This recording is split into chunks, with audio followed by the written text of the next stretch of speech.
Shalom.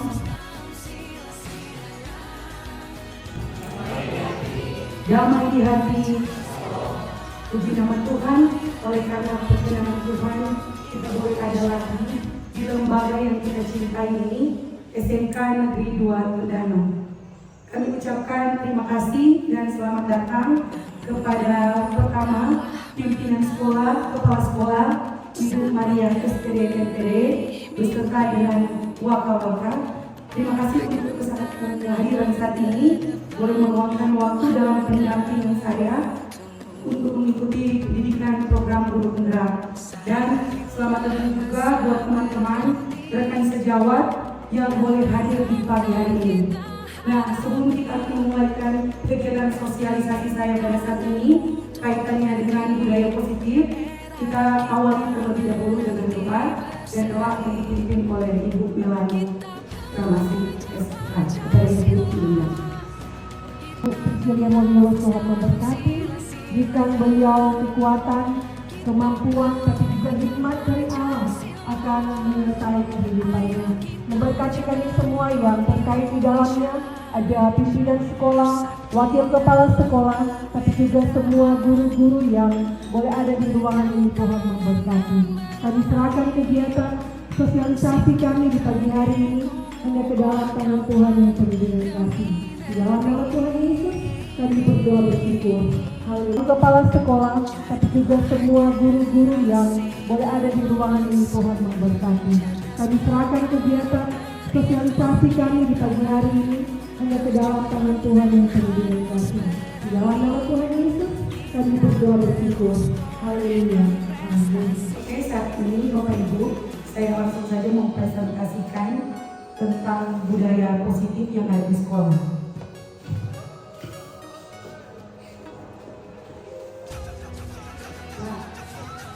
Bapak Ibu, dalam budaya positif itu ada beberapa hal yang perlu kita tempuh.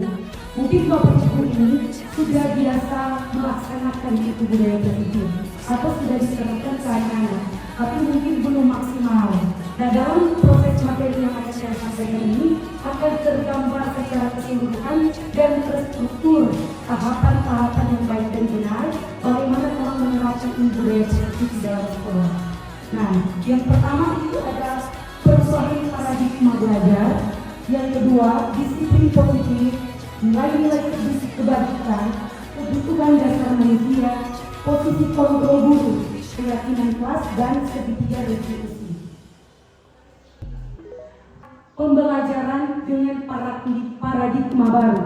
Pembelajaran dengan paradigma baru ini, pembelajaran yang merupakan yang dirancang berdasarkan prinsip pembelajaran yang berdiferensiasi, sehingga para peserta didik belajar sesuai kebutuhannya berdasarkan tahap itu. Kalau menurut Ki Hajar Dewantara, salah satu proklamer dari pendidikan di Indonesia, pendidikan itu orang guru itu diibaratkan sebagai petani dan siswa itu diibaratkan sebagai benih dari padi itu sendiri. Nah, jika Bapak Ibu kita adalah diibaratkan sebagai petani, bagaimana kita dapat memupuk, memelihara akan benih padi ini supaya dia dapat berbuah dengan baik dan benar. Nah, guru itu kita sebagai pamong dan anak-anak didik itu sebagai pamong. Jadi guru itu tidak bisa kita hindari dan itu sudah melekatkan.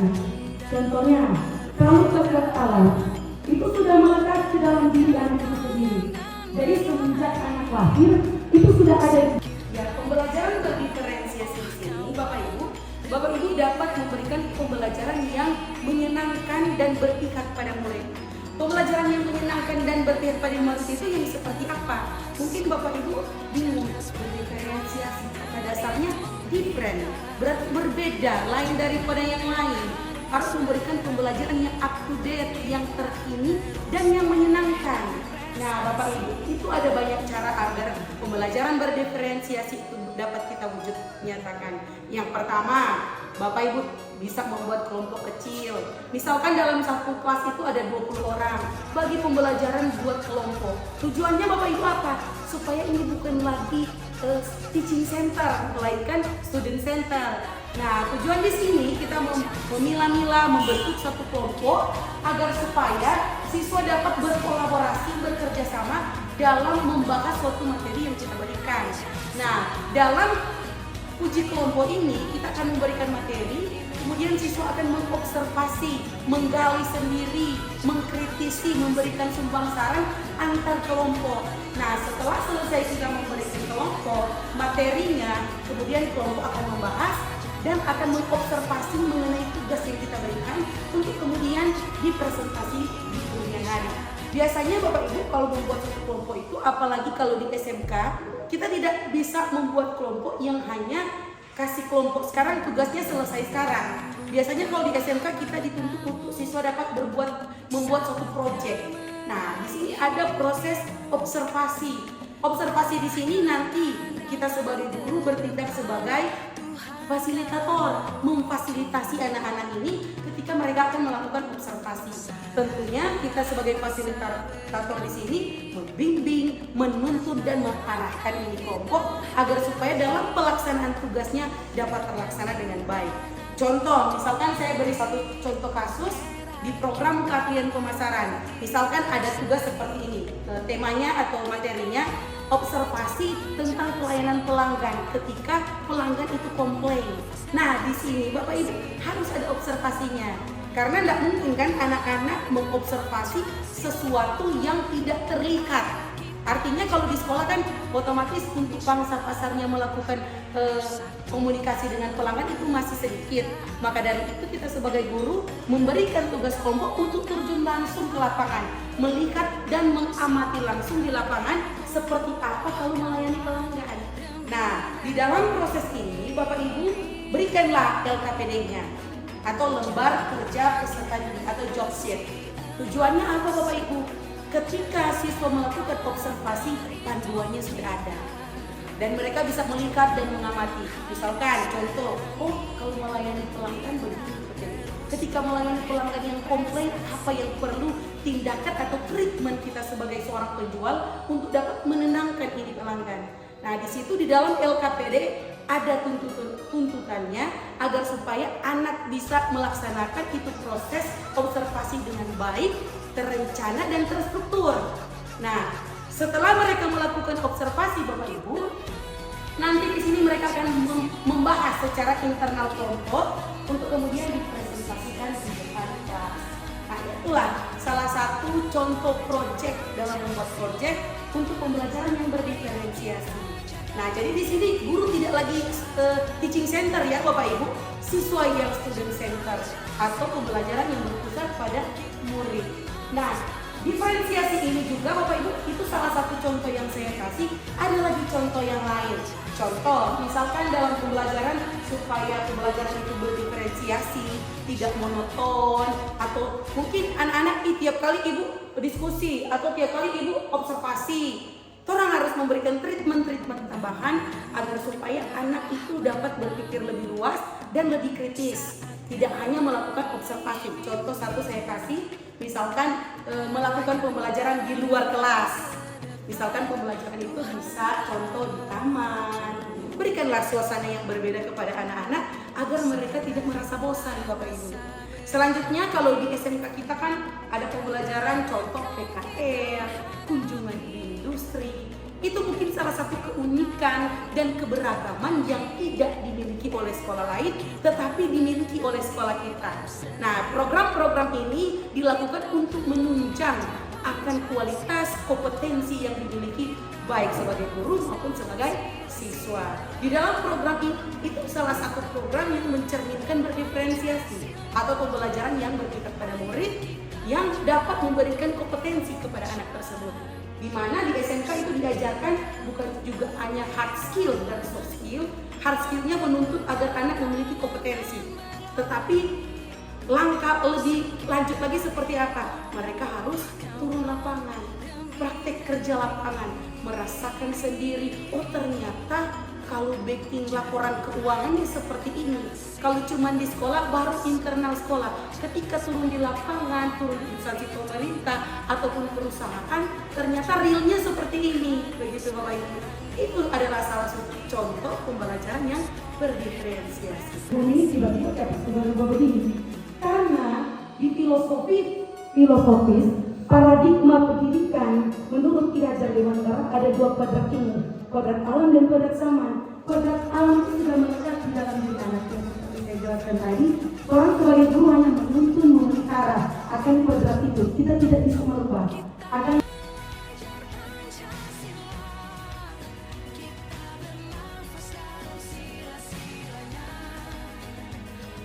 menggunakan teknologi, menggunakan teknik atau pendekatan yang lama atau yang klasikal, harus berubah ke pendekatan yang lebih modern karena dituntut dengan perkembangan zaman yang ada.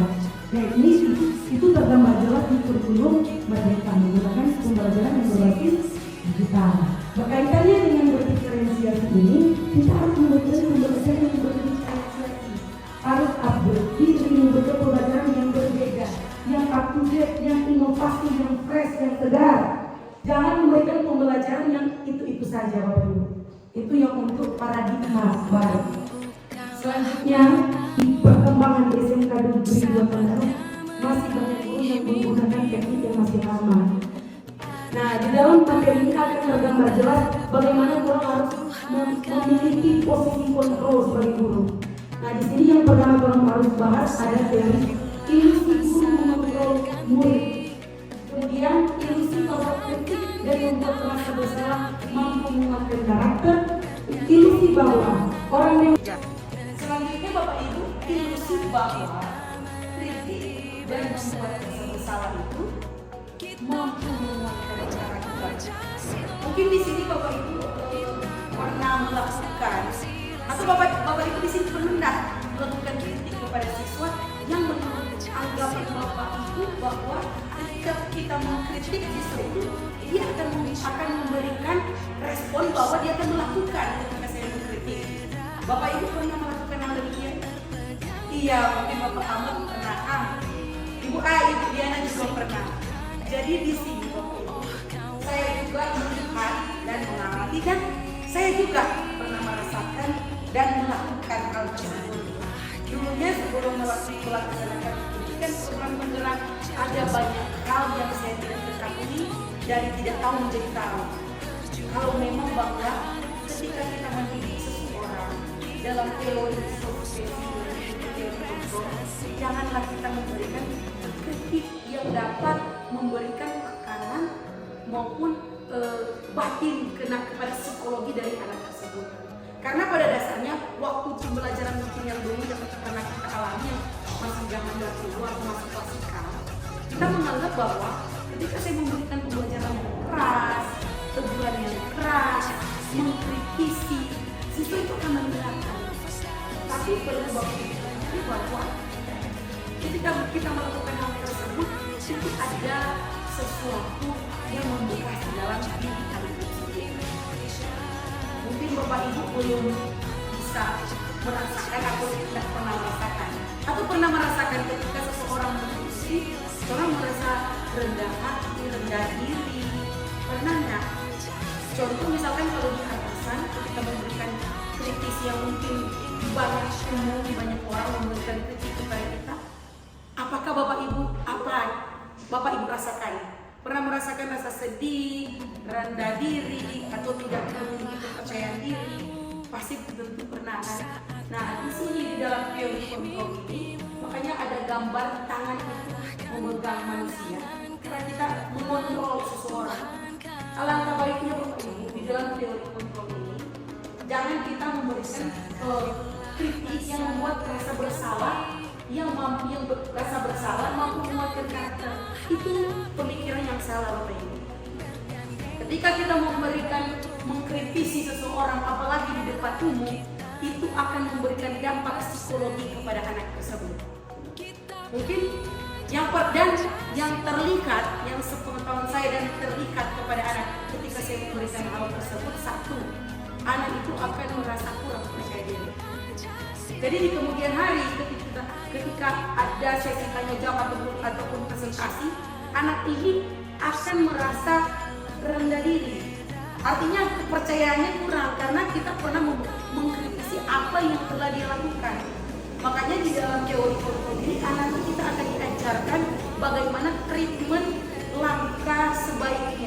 kita memberikan masukan, saran atau mengkritisi seseorang dengan cara yang benar, Bapak Ibu. Nanti ada dalam teori kontrol ini, selanjutnya ada segitiga restitusi. Nah, di situ kita akan membahas bagaimana treatment kita menanggapi atau memberikan stimulus respon kepada anak tersebut. Kemudian ilusi bahwa orang dewasa pernah memaksa. Nah, mungkin Bapak Ibu bukan hanya di sekolah, tapi di rumah juga kita melakukan hal demikian terhadap anak kita. Atau Bapak Ibu pernah enggak Bapak Ibu memaksa anak kita untuk melakukan sesuatu, baik di rumah maupun di sekolah? Iya Bapak Marlon, pernah. Oke. Memang begitu Bapak Ibu. Ilusi bahwa orang dewasa itu berhak memaksa itu terekam di dalam otak kita bahwa saya sudah dewasa, Anda sebagai masih di bawah saya, otomatis saya harus mengontrol Anda. Itu salah pemahaman Bapak Ibu.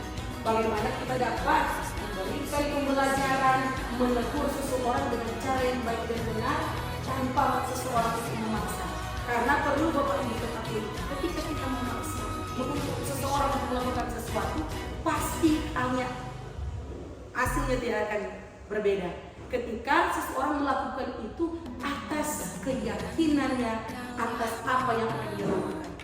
Karena begini, contoh, ketika saya diberikan suatu pekerjaan, seseorang yang memberikan pekerjaan ini tidak memaksa, tidak memberikan pressure terhadap saya, tapi terlaksana secara fun dan menyenangkan.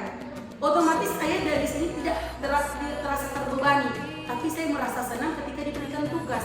Otomatis seseorang ketika melaksanakan tugas tanggung jawab dengan rasa perasaan senang, gembira, pasti Bapak Ibu hasilnya itu akan baik dan dapat memberikan kontribusi yang baik pula. Apabila kita mengerjakan sesuatu itu dengan hati yang tulus, ikhlas, dan tanpa ada pressure yang dapat menekan kita. Pressure ini dalam hal bentuk ketika hasilnya baik, kita memberikan masukan positif, kemudian memberikan treatment yang baik, memberikan dorongan, motivasi, supaya ketika anak itu melakukan ataupun dia melakukan sesuatu dapat memberikan hal yang baik. Ya. Selanjutnya Bapak Ibu mengubah paradigma stimulus respon ke pendekatan teori kontrol. Jadi mengubah ini paradigma yang sebelumnya stimulus respon, kita akan mengubah ke pendekatan teori kontrol. Seperti yang tadi saya jelaskan tentang psikotesi teori kontrol, ini kita akan mengubah stimulus respon ke dalam pendekatan teori kontrol. Di sini ada stimulus respon tentang dunia. Nanti ada teori kontrol tentang dunia. Nah, stimulus responnya yang pertama di sini, Bapak Ibu, realitas kebutuhan kita sama. Jadi menurut stimulus respon tentang dunia bahwa realitas kebutuhan kita itu sama. Tapi pada kenyataannya teori kontrol mengatakan bahwa realitas kebutuhan kita berbeda. Menurut Bapak Ibu bagaimana itu? Apakah realitas orang kebutuhan sama itu atau berbeda? Ya, tentu berbeda Bapak Ibu. Kebutuhan saya 3 anak dengan kebutuhan misalkan Bapak Ahmad yang belum kawin, otomatis itu sangat jauh berbeda. Kebutuhan saya ketika saya mengurus anak 3 mau sampai disamakan dengan orang yang belum menikah, otomatis itu berbeda. Contoh, saya anak 3, 2 udah sekolah, 1 belum. Otomatis ada biaya-biaya yang memang saya harus penuhi sebagai saya seorang orang tua atau sebagai seorang ibu, seorang ayah. Nah, itu adalah realitas yang terjadi di dalam dunia ini, bahwa kebutuhan setiap orang itu berbeda, meskipun setiap orang memiliki 5 kebutuhan dasar manusia, tapi realitas pemenuhan kebutuhannya itu berbeda. Selanjutnya, semua orang melihat hal yang sama, yang stimulus respon tentang dunia, tapi di teori kontrol setiap orang memiliki gambaran yang berbeda. Bapak Ibu, pandangan saya terhadap misalkan si A dan misalkan siswanya jika saya sebagai guru, pandangan saya sebagai seorang guru di mata pelajaran dasar marketing atau bisnis retail, dan pandangan ke Bapak Amut yang bahasa Indonesia. Tentu berbeda pandangannya saya kepada si Cika maupun Bapak Ahmad. Karena pandangan kita dalam memandang suatu hal atau objek itu pasti berbeda. Contoh ada, siapa kan kita ini anak tuh berisi ini rajin. Tapi kalau Bapak Johannes Bunlo nyendak rajin. Nah itu orang pandangan kan. Karena berbeda-beda untuk tanggapan dari si anak ke mata pelajaran kita maupun ke mata pelajaran yang satu. Bagaimana kita contoh? Oh kalau menurut kita pandangan tuh sekolah ini begini, pasti tidak akan berbeda dengan Bapak Ibu. Kalaupun ada tas sama paling sedikit-sedikit, tapi kebanyakan itu berbeda untuk pandangan gambaran terhadap objek yang kita amati. Selanjutnya kita mencoba mengubah orang agar berpandangan sama dengan kita. Untuk teori stimulus respon dan teori kontrolnya, kita berusaha memahami pandangan orang lain tentang dunia. Kalau di stimulus respon, kita mencoba mengubah orang agar pandangan kita sama agar pandangan mereka itu sama dengan kita. Itu Bapak Ibu, tidak bisa kita dapat menghakimi orang lain. Bagaimana? Kita ke pandangan dia sama, kita mau memaksakan ke Bapak Ibu agar supaya pandangan saya terhadap objek ini harus sama pandangan Bapak Ibu dengan saya. Itu tidak bisa Bapak Ibu untuk dipaksakan. Jadi di dalam teori kontrol tentang dunia di sini kita dikatakan bahwa kita berusaha memahami pandangan orang lain tentang dunia. Nah di sini kita bukan memaksa seseorang, tetapi di sini kita mengajak, memberikan pandangan, berusaha memahami kepada orang lain tentang pandangan kita tentang dunia. Jadi kita memberikan masukan-masukan mungkin saran, kalau kita misalkan berusaha memahami pandangan yang orang lain tentang dunia, kalau kita berpandangan begini, iya boleh saling berkolaborasi. Kalau pandang ternyata mungkin kalau ke anak begini, treatmentnya kita bagaimana kan supaya orang dapat memberikan pandangan yang sama, atau mungkin ke saya itu dia malas, ke Bapak Ibu dia rajin. Bagaimana orang bisa bikin itu teori kontrol ini supaya terrealisasi dengan baik terhadap pandangan kita terhadap anak ini, terutama memahami orang lain.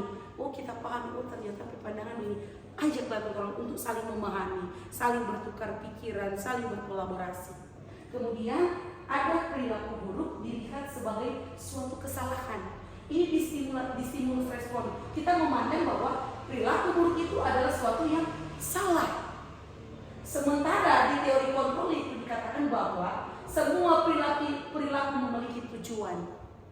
Seseorang dalam stimulus respon, perilaku buruk dilihat sebagai suatu kesalahan karena menganggap bahwa ketika seseorang melakukan kesalahan itu adalah salah, tanpa mengidentifikasi apa penyebab seseorang itu melakukan kesalahan.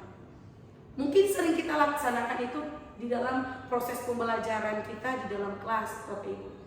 Kita langsung menyimpulkan seseorang bahwa kalau salah anak memang baginya, anak tidak belajar, memang biong mengenai otak. Itulah Bapak Ibu, salah satu bentuk pola kata, tutur kata yang dapat merusak akan mental dari anak. Karena terlanjur di dalam otak kita memandang bahwa ketika seseorang melakukan kesalahan itu adalah buruk, atau ketika seseorang melakukan perilaku yang buruk itu adalah salah. Orang menganggap bahwa seseorang yang bikin kesalahan ya memang sudah sobesai ini anak. Kita langsung menyimpulkan di dalam stimulus respon.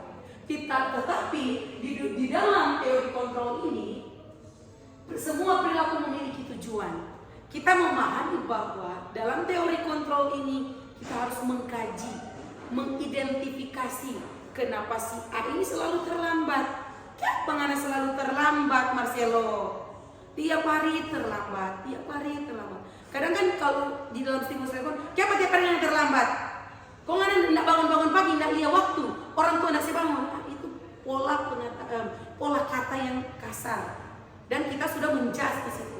Nah di dalam teori kontrol ini kita dituntut untuk dapat bisa mengidentifikasi. Karena ketika seseorang melakukan kesalahan pasti punya tujuan. Satu, misalkan treatmentnya seperti apa?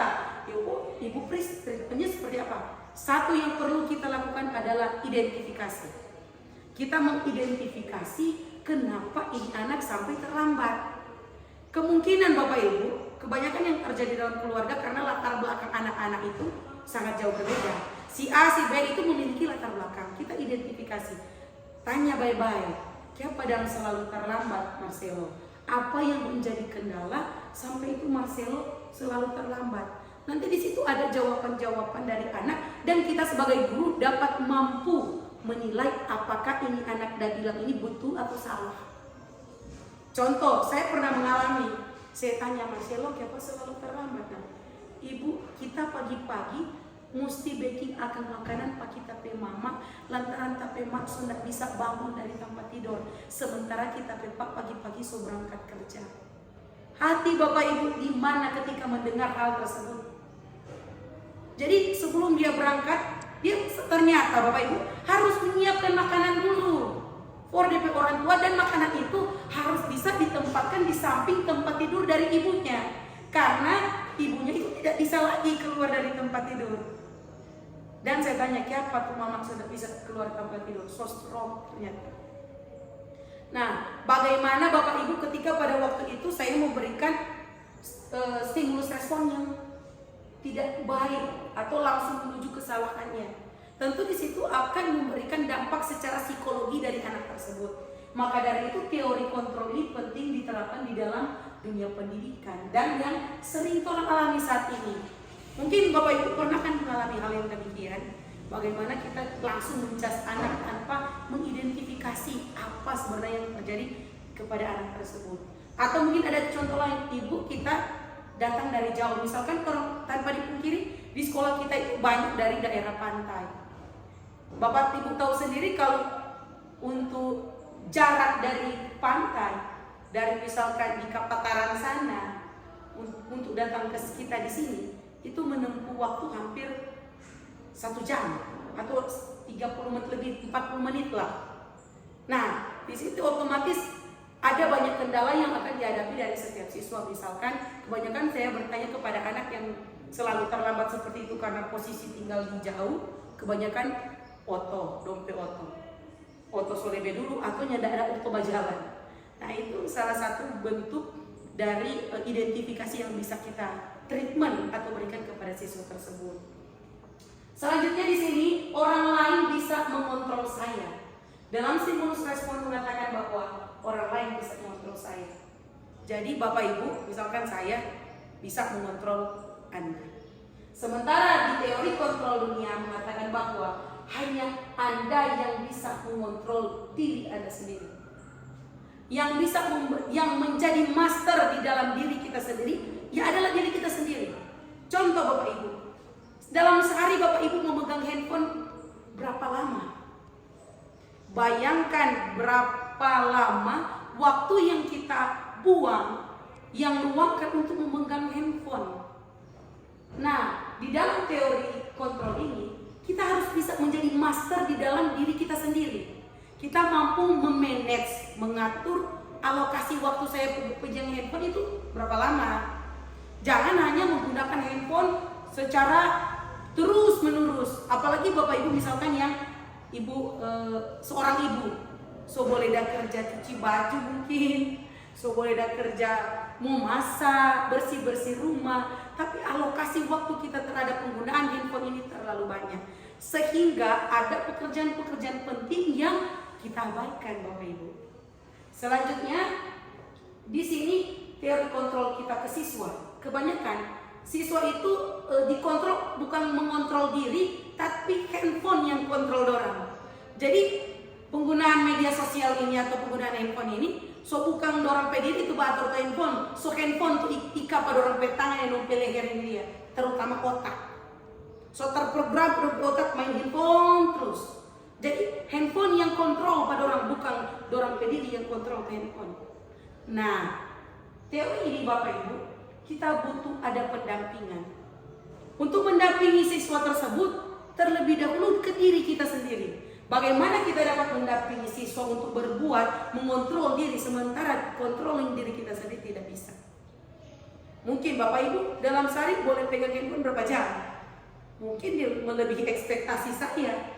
Nah, di sini kontrol dulu orang emosi, penggunaan, baru kontrol ke siswa, memberikan treatment. Tapi bukan kita yang mengontrol siswa, kita memberikan masukan, saran, motivasi, agar supaya siswa itu jangan penggunaan handphone yang berlebihan. Karena Bapak Ibu tahu sendiri, penggunaan penggunaan handphone itu ke depan ada impact yang akan terjadi pada kesehatan diri kita sendiri. Contoh, ketika kita sebelum tidur main handphone, orang pe deep sleep nggak mau dapat. Orang pe kualitas tidur yang baik, yang bisa orang bangun, aduh segar sekali, itu tidak akan dapat. Karena orang terlalu banyak menghadap cahaya. Jadi terkoneksi dengan otak sehingga orang pe kualitas tidur itu tidak baik. Atau tidak berkualitas. Sehingga ketika kita bangun, rupa ada yang kurang, yang tidak fresh, yang tidak segar. Karena kualitas tidur itu tidak dapat. Artinya tidak berkualitas Bapak Ibu tidur. Begitu. Selanjutnya di sini pemaksaan ada pada saat bujukan gagal. Jadi ketika kita memberikan bujukan dan bujukan itu gagal terlaksana, di situ akan ada proses pemaksaan. Ketika kita beri bujuk dia, anak kok nak hadir harus begini nih, tong bujuk. Kok ternyata hasil bujukan kita itu tidak memberikan impact ke anak ini. Otomatis di kemudian bukan bujulan yang terjadi, melainkan pemaksaan. Dalam sikat pemaksaan ini pasti ada kata-kata negatif yang akan dikeluarkan kepada anak tersebut. Karena orang sebaik treatment bujukan itu tapi gagal, nah di sini mau ada pemaksaan yang tentunya tidak memberikan impact yang baik terhadap anak. Nah di teori kontrol di sini dibilang kolaborasi dan konsisten menciptakan pilihan-pilihan baru. Kita harus memberikan kolaborasi, ajak untuk berdiskusi dengan anak. Kemudian konsisten, kita memberikan pilihan-pilihan baru. Oh, nggak bisa kan di bagian ini. Tolong kasih pilihan, option. Oh, coba teknik ini. Misalkan Marcelo coba teknik ini. Mungkin gagal di sini, coba ini. Siapa tahu kita mencoba untuk tahapan ini, cara ini, agar supaya siapa tahu nggak bisa di sebelah, Marcelo bisa di treatment yang baru ini, di pendekatan yang baru ini, di cara yang baru ini. Kita harus memberikan pilihan-pilihan yang baru, yang fresh, yang dapat menyesuaikan dengan kebutuhan anak. Maka dari itu kita sebagai guru harus bisa mengidentifikasi, memahami akan kebutuhan dari peserta didik. Oh, kalau tapi siswa ini butuhnya yang begini. Kita harus bisa jeli dalam mengidentifikasi terhadap kebutuhan peserta didik. Selanjutnya, model berpikir menang dan kalah. Dan teori kontrolnya, model berpikir menang. Nah, model berpikir menang kalah ini, menang kalah biar coba pasrah mana-mana aja. Tapi dari teori kontrol ini kita memberikan motivasi, ayo semangat belajar supaya dapat memberikan kontribusi bukan terhadap diri tetapi kepada teman-teman, orang tua, keluarga dan masyarakat. Itu untuk teori kontrolnya, oke? Selanjutnya Bapak Ibu, nilai-nilai kebajikan yang selanjutnya itu rasa toleransi, hormat, integritas, mandiri menghargai, antusias, empati, keingintahuan, kreativitas, kerjasama, percaya diri, dan komitmen. Nah, nilai-nilai yang disepakati ini tidak lepas dari suku bangsa, agama, bahasa maupun latar belakangnya. Kenapa nilai-nilai kebajikan ini perlu ada pada diri anak? Karena yang pertama kita bahas, yang pertama untuk nilai hormat. Bagaimana kita dapat memberikan keyakinan nilai kebijakan ini kepada siswa, bahwa meyakini bahwa nilai kebajikan, nilai hormat ini penting untuk ada di dalam kehidupan kita. Nah, mungkin kan kalau Bapak Ibu, bagaimana perasaan kita ketika menjumpai anak yang memiliki rasa hormat, empati yang luar biasa. Contohnya misalkan, selamat pagi Ibu Priscilia, selamat pagi Bapak Amot. Nah, itu memberikan salah satu nilai yang so tercermin dan memberikan rasa senang. Kita punya anak ini hormat, etikanya bagus. Maka dari itu nilai-nilai kebijakan ini penting untuk ada di dalam diri anak itu, Bapak Ibu. Selanjutnya ada rasa mandiri dan menghargai. Ketika terjadi sesuatu, refleks. Aduh, siapa ngana? Mari, sini, cepat respect dia langsung. DP menghargai terhadap apa yang terjadi terhadap teman itu besar. Ketika ada teman terjadi persoalan, misalkan ada bencana di rumah, kebakaran berupa yang kemarin di sekolah kita ada anak yang mengalami bencana alam, tanah longsor dan banjir. Nah, di sini terlihat jelas Bapak Ibu nilai kebijakan yang sudah ada di sekolah terkait ini menghargai dan menghormati dan empati. Orang berempati, satu bahasa, ayo orang berikan kumpulkan orang apa yang ada pada orang kasih bantuan kepada anak ini yang memang terkena musibah. Dari situ kelihatan Bapak Ibu bahwa orang di sekolah itu untuk saling menghargai, menghormati dan empati itu besar. Dan itu sudah tercermin bagaimana orang dapat memelihara akan keyakinan, akan nilai kebijakan itu dapat terus terpelihara dan terlaksana dan ada terus di dalam diri dari setiap anak. Kemudian ada kerjasama percaya diri dan komitmen. Di dalam proses pembelajaran, pentingnya untuk kerjasama percaya diri dan komitmen itu ada di dalam diri anak. Kerjasamanya, apalagi kalau tugas kelompok, kolaborasi, kerjasama, sumbang saran, saling bertukar pikiran, kemudian percaya diri kalau mau presentasi, keyakinan yang memang harus ada dalam hidup itu percaya diri, confidence. Ketika maju ke depan, presentasinya baik, berikanlah rasa percaya diri dan motivasi kepada anak supaya ketika dia melaksanakan tugas dan tanggung jawab, apalagi tugas-tugas sekolah kaitan dengan presentasi, dia so confidence, percaya diri. Dengan sendirinya mungkin pertama-tama masih malu-malu. Seiring berjalannya waktu, orang kasih ini treatment, presentasi treatment terus. Jangan orang bosan. Dengan sendirinya itu percaya diri akan naik kepada anak tersebut. Selanjutnya untuk keterampilan hidup atau life skill, seperti yang sudah saya jelaskan tadi untuk kaitan dengan hard skill dan soft skill. Soft skill dan hard skill. Nah, kebanyakan di SMK saya melihat anak-anak dituntut untuk harus bisa hard skill, tapi soft skill dilupakan. Perlu kita ketahui, soft skill itu penting untuk mencapai kesuksesan dari setiap individu. Karena begini, ada anak yang hard skillnya baik, jago komputer, jago public speaking, jago cara melayani pelanggan, semua teknik-teknik dia tahu. Tapi soft skillnya lemah. Nah, ini perlu diperdalam Bapak Ibu. Soft skill itu berkaitan dengan sosial emosional, misalkan contoh disiplin, menghargai waktu, kelompok. Nah, Bapak Ibu, kenapa di dalam kebutuhan dasar manusia ini dikaitkan kita sebagai seorang guru? Karena dalam rangka kita mengidentifikasi akan latar belakang dari siswa tersebut. Kebanyakan orang kalau siswa terlambat, orang langsung jasket dan terlambat. Kenapa begitu? Tanpa orang tahu apa penyebab dia sampai terlambat.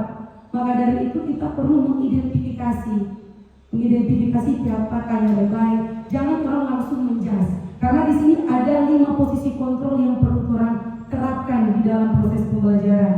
Nah, kaitannya dengan kebutuhan dasar manusia, di masing-masing siswa itu memiliki latar belakang yang berbeda. Ada siswa latar belakangnya dari broken home atau kurang mampu. Jadi ada hal-hal yang perlu orang ketahui agar supaya tidak mengambil keputusan yang gegabah terhadap perlakuan kita terhadap anak. Karena kenapa Bapak Ibu? Ketika memberikan satu kata saja yang dapat menurunkan dia ke semangat, itu pengaruhnya luar biasa di dalam diri anak. Upaya untuk memberikan motivasi agar anak itu mampu untuk mengeluarkan apa yang ada di dalam dirinya. Selanjutnya ada kebutuhan dasar manusia. Kebutuhan dasar manusia di sini adalah segala sesuatu yang kita lakukan dan mendapatkan apa yang kita inginkan. Jadi apa yang orang bikin harus tertanam ke diri, kita mesti dapatkan itu. Nah, seluruh tindakan yang kita lakukan memiliki tujuan tertentu dan semua usaha terbaik yang kita lakukan adalah dalam rangka agar kebutuhan dasar kita terpenuhi dengan baik. Nah, di sini ada 5 kebutuhan dasar manusia. Pertama, biasa kita kenal dengan istilah kebutuhan primer atau di ekonomi biasa kan itu Bapak. Kebutuhan di perkembangan di SMK Negeri 2 tahun lalu masih banyak guru yang menggunakan teknik yang masih lama. Nah, di dalam materi ini akan tergambar jelas bagaimana orang harus memiliki posisi kontrol sebagai guru. Nah, di sini yang pertama orang harus bahas ada teori ilusi guru mengontrol murid.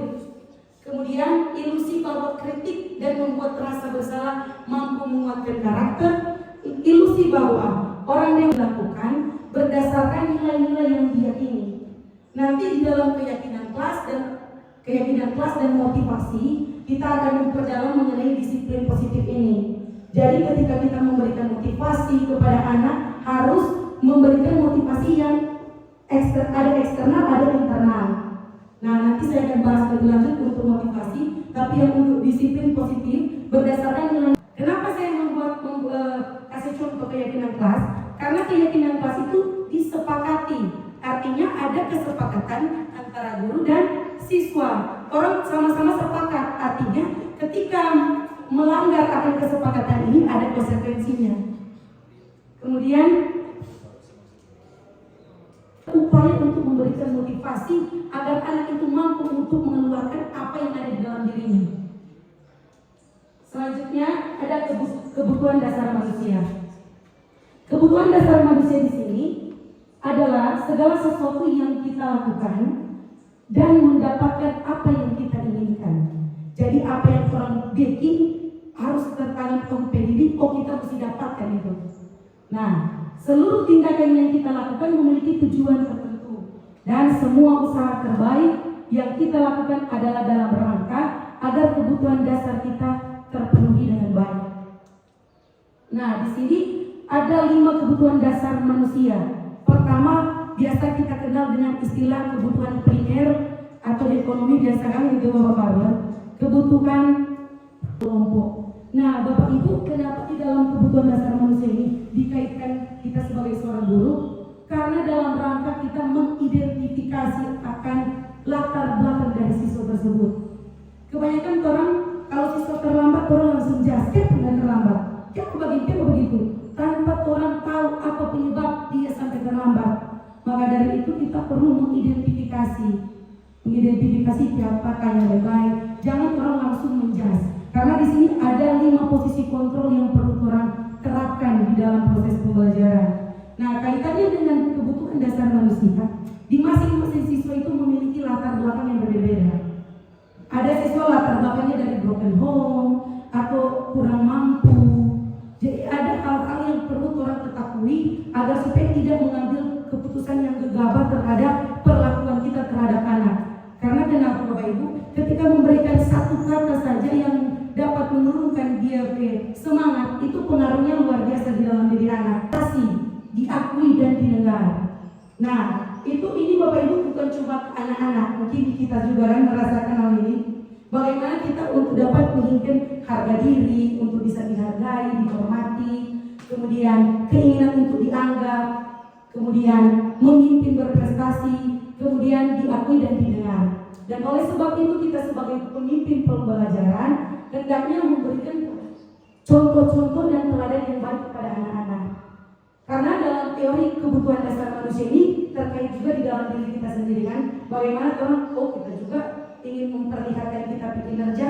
Bagaimana supaya kinerja itu dilihatkan kepada atasan, supaya atasan misalkan bisa menilai dengan baik, ya tunjukkanlah orang kredibilitas atau rasa tanggung jawab terhadap orang petugas.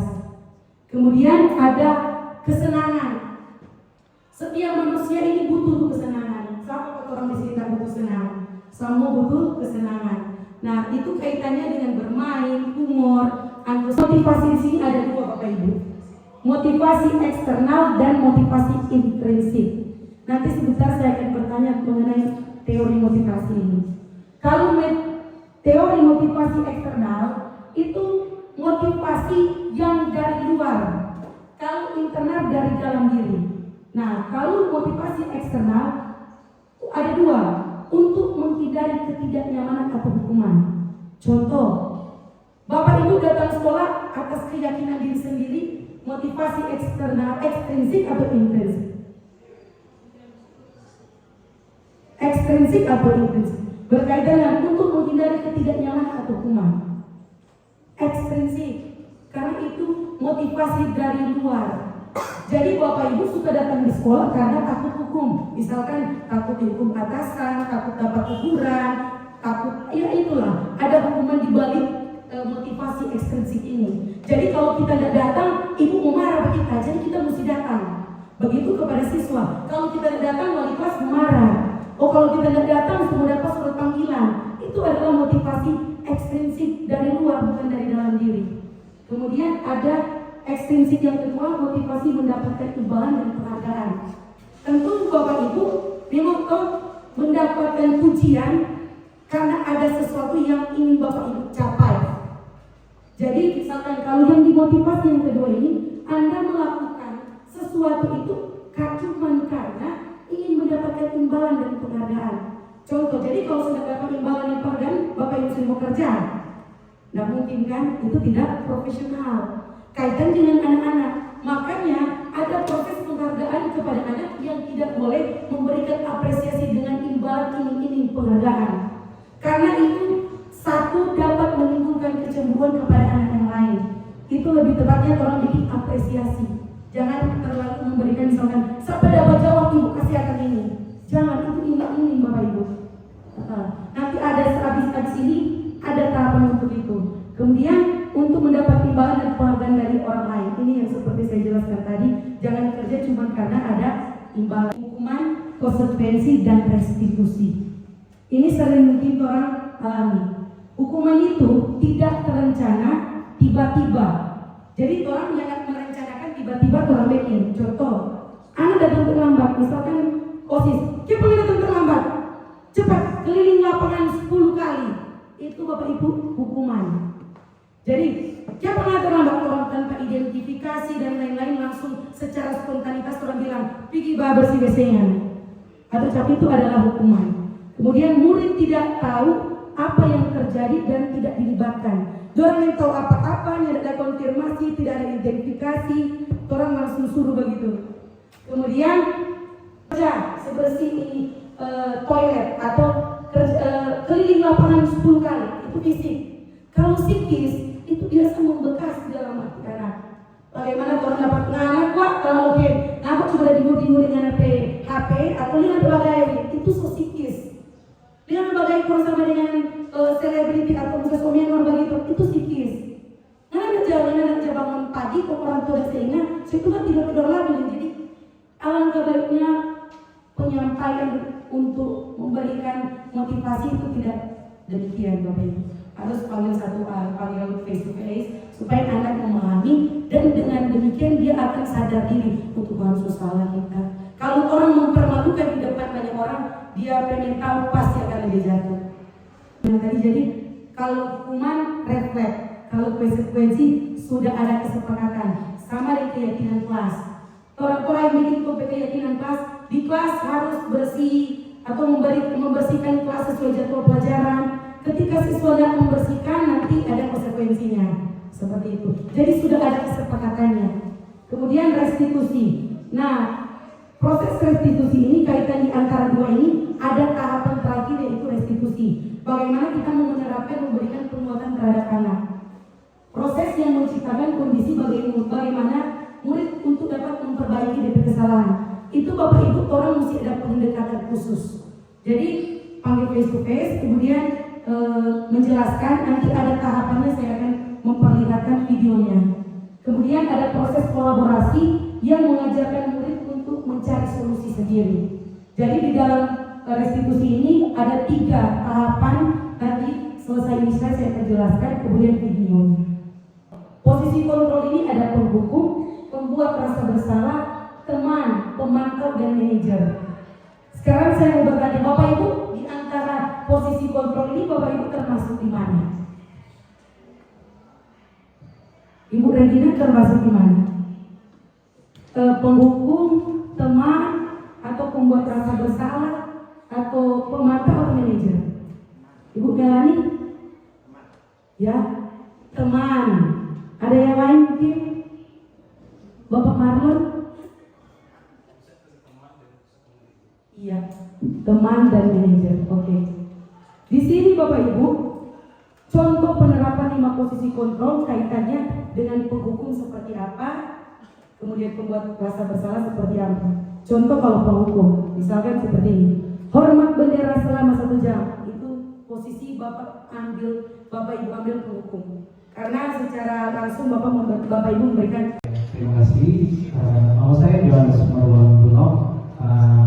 Begini Bu, saya akan memberikan suatu pertanyaan disesuaikan dengan pembelajaran berdiferensiasi, yang mana dalam kegiatan pembelajaran kita bisa menemui ada peserta didik yang mempunyai kemampuan kinestetik, ya Bu. Jadi pertanyaan saya, bagaimana kita menghadapi peserta didik seperti ini dengan memperoleh kemampuan hard skill dan soft skill dari peserta didik kinestetik ini, Bu. Ya, demikian Bu. Indonesia masuk dalam revolusi industri 4.0. Bagaimana cara kita memberikan motivasi kepada siswa agar nantinya ketika mereka lulus, mereka tidak bersaing lagi dengan manusia, tetapi mereka bersaing dengan robot. Terima kasih. Terima kasih untuk pertanyaan dari Bapak Marlon Buno mengenai kaitannya siswa yang memiliki kemampuan kinestetik. Nah, Bapak Ibu, ketika di dalam suatu kelas itu ada siswa yang memiliki kemampuan kinestetik, mungkin masih ada Bapak Ibu yang belum tahu kemampuan kinestetik. Ya, kemampuan kinestetik itu siswa cenderung memiliki kemampuan bersifat motorik atau gerak tubuh. Jadi treatment yang baik bagi siswa yang memiliki kemampuan kinestetik ini, kita harus memberikan treatment, misalkan sebelum melaksanakan tugas kasih ice breaking. Itu karena dia mau ada gerak tubuh, kasih ice breaking terlebih dahulu kepada anak tersebut. Dan biasanya kalau ice breaking kan kita melaksanakan secara keseluruhan antara seluruh kelas. Nah, bagi siswa yang memiliki kemampuan kinestetik ini baik sekali untuk memberikan treatment seperti itu. Kemudian langkah-langkah yang perlu kita berikan kepada siswa yang memiliki kemampuan kinestetik. Yang pertama, Bapak Ibu, kita berikan tugas kerajinan tangan yang bersifat motorik. Kemudian ada tugas pergi ke laboratorium, misalkan atau mata pelajaran MPLB mengetik cepat mengetik cepat menggunakan 10 jari atau typing master. Otomatis di situ ada gerak tubuh kan, jari-jari. Anak yang memiliki kemampuan kinestetik mampu dan sangat cepat untuk bisa melakukan hal tersebut. Mungkin kalau anak yang lain masih agak lama dia dalam kemampuan mengerjakan tersebut dengan pakai 10 jari. Kalau memberikan kepada anak yang memiliki kemampuan kinestetik, dorong penyerapan untuk melakukan hal tersebut lebih cepat. Karena dorong kelebihan ini kemampuan kinestetik. Kemudian bisa melakukan role play atau kegiatan olahraga, atau ada di sini guru olahraga kan, ya bisa memberikan passing yang baik dan benar. Orang lebih suka ke tindakan-tindakan yang bergerak karena motoriknya, kinestetiknya. Mungkin begitu Bapak Marlon. Iya. Dan kebanyakan anak-anak yang memiliki kemampuan kinestetik, kalau mereka sudah selesai pekerjaan sudah selesai dalam satu kelas, mereka cenderung akan mengganggu teman lain. Biasanya begitu, karena mereka nggak bisa diam, cuman suka ya bergerak, karena motoriknya kan. Nah, di situ kita sebagai guru harus memberikan treatment ketika anak tersebut sudah selesai sementara teman yang lain belum. Kita berikan treatment, salah satu cara boleh memberikan teman ini atau anak ini untuk pindah, boleh bantu teman yang lain. Jadi bisa memberikan bantuan kepada teman yang lain atau teman yang sebaya, agar supaya ini anak tidak merasa bahwa Senin tahu baking apa, sudah mulai ganggu teman dia. Pasti itu akan terjadi karena dia nggak bisa diam, dia suka bergerak motoriknya. Oleh dan sebab itu kita memberikan treatment untuk dapat berbaur dengan teman yang lain. Begitu Bapak Ibu. Atau ada tindakan-tindakan yang lain yang mungkin kita bisa berikan. Tapi Bapak Ibu sebaiknya kalau menurut saya, kalau anak sudah selesai jangan berikan lagi tambahan tugas lain. Nanti dia akan berpikir ini, kita sekolah selalu tambah-tambah tugas, sementara teman lain sama DP tugasnya kita, kayak pasti kita kemudian tambah-tambah tugas terus. Nah, cara tersebut kalau menurut saya kurang tepat. Bapak Ibu, boleh kita berikan treatment yang lain. Misalkan berupa seperti yang saya jelaskan tadi, kasih berbaur dengan teman yang lain, boleh kasih masukan, atau ada yang kurang dia boleh kasih contohnya karena dia sudah selesai terlebih dahulu. Kemudian pertanyaan dari Bapak Amot terkait intelijensi, terkait tentang kuadrat zaman. Bapak Ibu, untuk yang terjadi di saat ini, bagaimana kita seorang pendidik menjawab tantangan sekarang dengan kemampuan artificial intelligence ini. Seperti yang Bapak Ahmad katakan pertanyaan tadi, bagaimana orang sebagai guru mau menghadapi 10-20 tahun ke depan, itu pendidikan di Indonesia akan jadi seperti apa? Yang terjadi saat ini dengan adanya teknologi yang begitu pesat untuk berkembang, ada artificial intelligence yang tidak menutup kemungkinan seperti Bapak Ahmad jelaskan tadi akan terjadi seperti contoh tadi di Jepang yang di restoran yang melayani pelanggan itu bukan gurunya, bukan pramuniaganya, melainkan sudah robot. Bagaimana Bapak Ibu menghadapi hal ini kalau di kemudian hari tiba-tiba bukan guru yang mengajar, robot. Nah, menjawab tantangan yang terjadi saat ini, makanya kita di sini sebagai guru-guru hebat harus upgrade orang pendiri, upgrade skill, upgrade kemampuan-kemampuan yang tidak kita miliki, harus orang miliki berkaitan dengan tantangan zaman. Karena Bapak Ibu, tanpa kita pungkiri, semakin orang tinggal di zona nyaman, orang stuck di sini terus, pasti Bapak Ibu kita tidak akan berkembang. Orang lain di atas, kenapa orang masih di bawah terus? Karena keyakinan dalam diri tidak ada, tidak mau berubah, sudah di sini terus. Yang penting kok kita terima gaji, yang penting kok gaji jalan, itu oke, tidak apa-apa, tidak akan memberikan kontribusi, yang penting tidak mau potong kita bergaji. Ingat Bapak Ibu, pandangan yang demikian adalah salah. Rubahlah orang pandangan terhadap perkembangan yang sama. Orang harus aware, harus sadar bahwa dunia ini bergerak terus, bukan stuck, bukan diam di tempat. Maka dari itu pendidikan kurikulum itu berubah. Kurikulum itu Bapak Ibu tanpa orang mau pungkiri atau mau salah menteri, harus begini, apa Bapak Nadiem begini, ganti kurikulum ganti. Perlu Bapak ketahui seperti yang saya jelaskan tadi, paradigma filosofi pendidikan menurut Ki Hajar Dewantara, kuadrat ada 2 untuk anak, kuadrat alam dan kuadrat zaman. Menjawab pertanyaan tadi, orang ada di posisi kuadrat zaman. Bagaimana kita dapat menyesuaikan dengan zaman yang ada? Upgrade orang ke skill. Jangan orang tinggal di zona nyaman ini. Ketika kita tetap tinggal di zona nyaman, pasti Bapak Ibu kita tidak akan berkembang. Cobalah untuk siap menerima tantangan yang ada di depan. Caranya dengan apa? Ikuti pelatihan-pelatihan. Belajar. Kalaupun tidak ikut pelatihan, belajar melalui internet. Ada media-media sekarang yang banyak sekali yang boleh orang ambil ilmu itu, dan itu diterapkan di dalam proses pembelajaran kita. Contoh misalkan ikut webinar. Kalau di SMK ada upskilling, reskilling. Upskilling dan reskilling itu diajarkan untuk mengupgrade bagaimana penerapannya.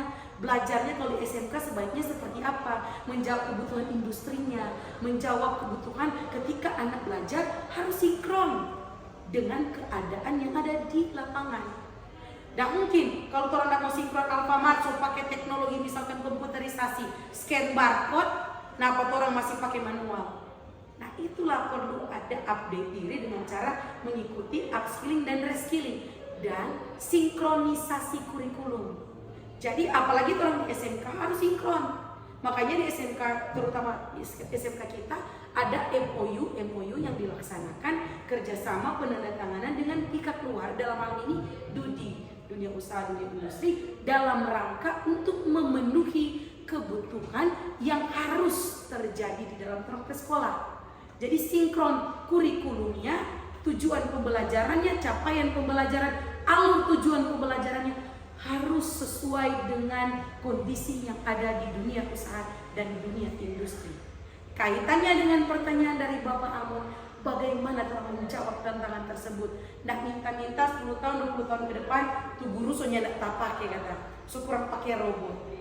Nah, Bapak Ibu treatment atau hal-hal yang perlu orang lakukan seperti yang saya bilang tadi, upgrade orang berdiri, mengikuti webinar, pelatihan, pembelajaran berbasis online, orang ikuti. Dan satu yang Bapak Ibu perlu ketahui, 10 tahun, 20 tahun ke depan, seandainya robot mau mengajar di siswa, Sejago-jagonya teknologi membuat sesuatu untuk memecahkan itu inovasi dan kreativitas untuk ke depan diterapkan ke dalam dunia pendidikan, yang masih susah diganti itu adalah manusianya. Artinya gurunya, Bapak Ibu. Untuk mengajar, oke, silakan robot mengajar. Mungkin lebih bisa, lebih pintar dari kita sebagai guru. Oke, secara teknologi oke, secara pengetahuan bisa. Tapi ada satu hal Bapak Ibu yang tidak dimiliki oleh robot, yakni satu, hati. Emosional kita tidak terkoneksi kalau robot dengan manusia. Robot tidak merasakan, tidak bisa meraba dan merasakan feel, perasaan dari anak. Tapi orang, anak marah, senang, suka, duka, orang bisa merasakan. Kita bisa merasakan DP feeling. Dan itu tidak dirasakan oleh robot. Hatinya tidak ada. Maka dari itu saya bilang, sejago-jagonya ilmu iptek, ilmu pengetahuan dan teknologi, satu yang tidak bisa diciptakan oleh manusia, Bapak Ibu, yakni itu hati, perasaan. Robot ada perasaan, tidak mungkin. Yang hanya bisa menciptakan perasaan dan hati itu hanya Tuhan. Dan itu tidak bisa manusia mampu untuk menciptakan itu. Sekarang saya mau bertanya, apakah ada ahli-ahli yang bisa menciptakan hal itu untuk diterapkan ke robot? Tidak ada, sampai detik ini tidak ada. Maka dari itu saya bilang, itulah kembali ke dalam diri kita adalah keunggulan, dan tidak ada di robot, ada di kita itu. Orang memiliki hati, perasaan terhadap konektivitas antara kita dan murid, dan itu tidak dimiliki robot. Belajar atau berangkat dari situ Bapak Ibu, marilah kita lebih aware, lebih sadar tentang perkembangan yang ada, bahwa di kemudian hari ternyata ada bisa menggeser profesi saat ini. Tapi perlu kita ketahui berdasarkan pengalaman dan penglihatan yang kita lihat terhadap perkembangan zaman, marilah kita tetap aware dan sadar terhadap diri. Baiknya diri kita itu harus seperti apa untuk menjawab tantangan ke depan. Kita harus aware, upgrade dong skill. Jangan stuck di depan. Orang mesti lihat tuh peluang-peluang yang boleh orang masuk. Jangan kasih biar tuh peluang itu lewat, karena peluang tidak datang satu kali, ataupun kesempatan tidak datang berulang-ulang kali ke orang. Kemudian, oh tak kuman suka itu, ikut masuk buku kita sudah tidak kesempatan. Dan maka dari itu, ketika kita memiliki kesempatan, marilah orang ikut. Karena kesempatan itu tidak datang berapa kali. Dengan menjawab tantangan yang telah saya kemukakan tadi berdasarkan pertanyaan dari Bapak Pinatun Sinaga. Mungkin dari saya sekian. Terima kasih. Ada lagi yang bertanya? Oke, terima kasih. Ya, itu menghukum. Kalau pembuat rasa bersalah, sudah berapa kali ibu memberitahu? Kamu sudah berapa kali ibu memberitahu kalau jangan mengecewakan ibu? Itu berarti Anda itu sudah memberikan pembuat rasa bersalah. Ketika melontarkan kata itu, dia merasa bersalah dengan apa yang dia bikin. Kemudian posisi teman, ayo bantulah demi ibu ya. Atau biasa orang istilahnya kalau orang ngadu, laporan dari ketua kelas yang mana Deswita berkelahi dengan Daniel. Ada apa Deswita? Iya Bu, soalnya Desi ada bebannya. Kok tiba-tiba dia datang baru drag Desi ke meja. Jadi Desi emosi dong, tak kaget atau jadi Desi balas apa dia? Ya memang untuk perbuatan yang dilakukan oleh Daniel itu ketika ibu jadi Deswita tentu secara manusiawi itu wajar. Ibu juga kalau jadi Deswita pasti melakukan hal yang sama. Nah, sekarang apa yang Deswita buat ke Daniel? Awalnya Desi cuma marah-marah, tapi dia malah lebih marah. Jadi Desi nggak sengaja dapat karena emosi. Ya, memang sikap emosi itu kalau tidak dikontrol dengan baik, itu yang terjadi. Nah, Deswita berdasarkan keyakinan kelas yang orang pahami dan orang bikin di dalam kelas keyakinan kelas di kelas 10 MPLB 1, apakah itu sudah sesuai tindakan Deswita dengan keyakinan kelas? Nyanda. Karena kalau keyakinan kelas di kelas itu harusnya bagaimana? Orang harus saling menghargai sama teman. Iya, harus menghargai dengan sesama teman. Kalau buat kesalahan atau baku salah, orang ajak komunikasi dengan baik dengan teman, jangan langsung ambil tindakan seperti itu toh. Nah, ke depan Deswita berdasarkan keyakinan yang Deswita miliki, apa tuh yang harus Deswita lakukan untuk ke depannya? Bersikap lebih apa Deswita? Harus lebih sabar supaya bisa mengontrol emosi, supaya tidak ada kejadian kekerasan yang disebutkan sebelumnya. Kalau misalnya ada kejadian yang sama, biasanya harus laporkan melalui kelas dulu. Oke, betul.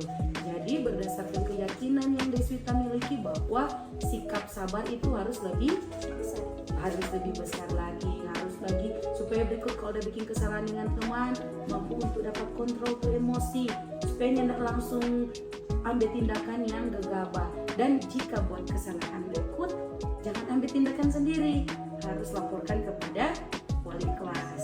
Oke, jadi berikut so tidak boleh lagi lakukan hal yang sama berdasarkan keyakinan yang Deswita miliki. Oke, begitu kembali ke kelas dan kembali belajar. Terima kasih ya, semangat belajar. Assalamualaikum warahmatullahi wabarakatuh. Nama saya Deswita Mahardani. Saya dari kelas 10 MPLB 1. Pada saat ini saya sangat senang diajak diskusi oleh Ibu Priscilia karena di dalam diskusi tersebut saya diajarkan agar dapat mengontrol emosi, agar kedepannya saya dapat lebih sabar dan dapat lebih menghargai teman. Ibu dapat laporan dari guru Piker, yang mana dalam seminggu ini Karunia membuat kesalahan. Ya Ibu, seminggu ini saya sering datang terlambat. Kenapa sampai terlambat Karunia? Dikarenakan saya sering main handphone sampai larut malam sehingga membuat saya susah untuk bangun pagi. Nah, untuk ibu, untuk susah bangun pagi itu sangat manusiawi. Ibu juga pernah melakukan hal yang sama, pernah terlambat. Akan tetapi ibu tetap konsisten dengan waktu. Nah, berdasarkan keyakinan kelas yang kita yakini untuk terutama di kelas Karunia, apakah sudah sesuai dengan keyakinan kelas? Tentu tidak, karena berdasarkan keyakinan kelas kita diajarkan untuk disiplin waktu, yang artinya kita harus tepat waktu datang ke sekolah. Nah, benar sekali. Berarti di kemudian hari Karunia harus lebih proaktif lagi, mesti lebih bangun pagi. Nah, ke depan sikap apa yang akan Karunia buat supaya Karunia tidak akan terlambat lagi?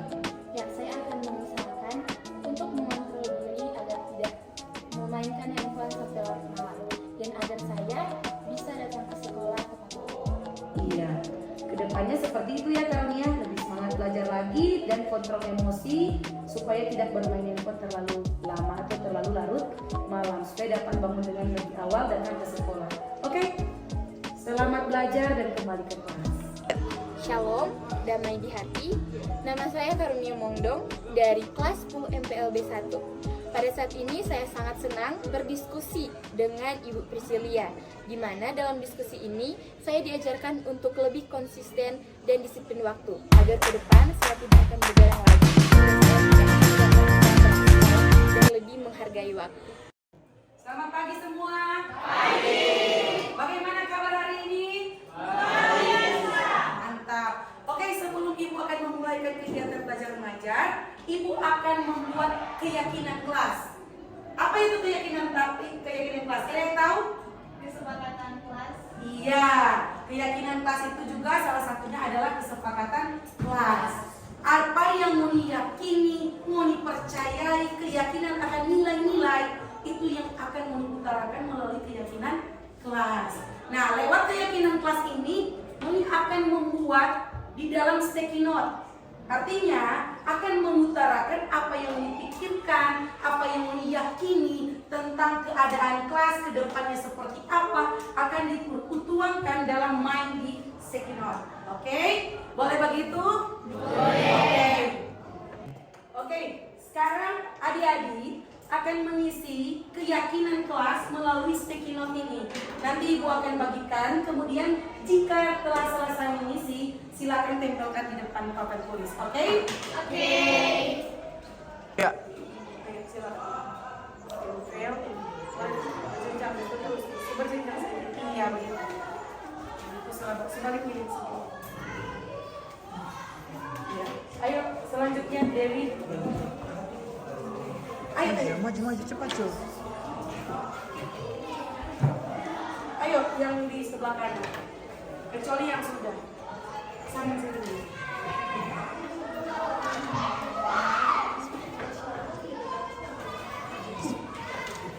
Selanjutnya yang belum. Stop ceritakan apa yang mau dibuat di dalam sticky note berkaitan dengan keyakinan kelas.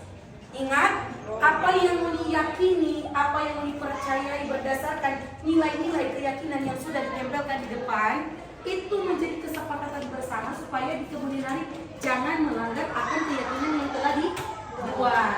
Nanti ini ibu akan membacakan nilai-nilai atau keyakinan yang telah dibuat melalui sticky note. Nah, yang pertama ini, satu, saling menghargai dan menghormati. Bagaimana kelas? Setuju? Sepakat? Oke. Kemudian kelas yang harum. Sepakat? Suka kelas yang harum? Jadi jaga kebersihan. Jangan sampai tulis kelas yang harum, kalau ibu masuk tiba-tiba ada yang bau tidak enak. Berarti harus memelihara itu kebersihan. Oke. Selanjutnya ada datang sekolah tepat waktu. Menurut adik-adik bagaimana itu? Setuju? Setuju.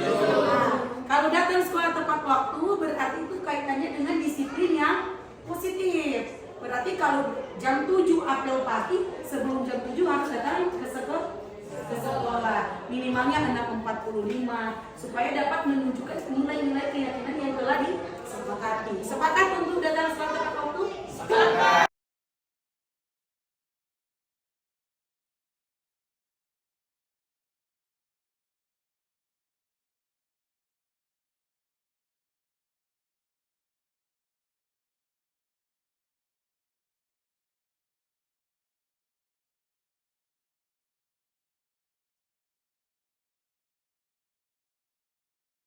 Oke, sekarang ibu akan membacakan apa yang mau dibuat di dalam sticky note berkaitan dengan keyakinan kelas.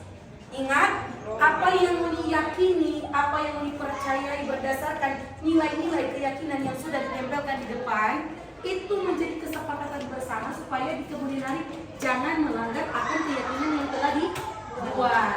Nanti ini ibu akan membacakan nilai-nilai atau keyakinan yang telah dibuat melalui sticky note. Nah, yang pertama ini, satu, saling menghargai dan menghormati. Bagaimana kelas? Setuju? Sepakat? Oke. Kemudian kelas yang harum.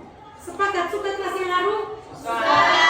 Jadi jaga kebersihan. Jangan sampai tulis kelas yang harum, kalau ibu masuk tiba-tiba ada yang bau tidak enak. Berarti harus memelihara itu kebersihan. Oke. Selanjutnya ada datang sekolah tepat waktu. Menurut adik-adik bagaimana itu? Setuju? Setuju. Nah, kalau datang sekolah tepat waktu berarti itu kaitannya dengan disiplin yang positif. Berarti kalau jam 7 apel pagi, sebelum jam 7 harus datang ke sekolah. Minimalnya 6.45 supaya dapat menunjukkan nilai-nilai keyakinan yang telah disepakati. Sepakat untuk datang sekolah tepat waktu? Sepakat. Ini tanggapan narasumber dulu. Soalnya ini kita